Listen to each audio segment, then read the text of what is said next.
আপনি কি জানেন কোরআনে এমন এক দেবতার কথা বলা হয়েছে যাকে মানুষ আল্লাহকে ছেড়ে পূজা করত? এই দেবতার নাম বাল। বাল কে ছিল? বাল শব্দের অর্থ প্রভু বা মালিক। প্রাচীন কানান জাতির দেবতা।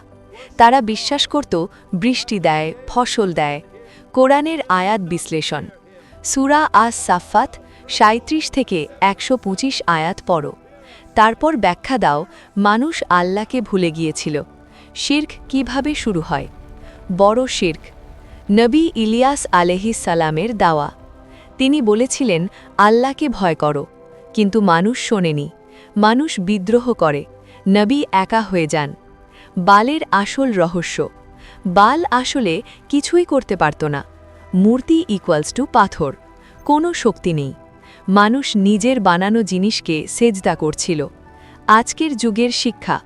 আজও মানুষ টাকা, খ্যাতি, মানুষ এগুলোকেই বাল বানিয়ে ফেলছে। আজকের বাল হলো যে জিনিস আপনাকে আল্লাহ থেকে দূরে নেয়। শিরক সবচেয়ে বড় গুনাহ। শুধু আল্লাহই সব কিছুর মালিক।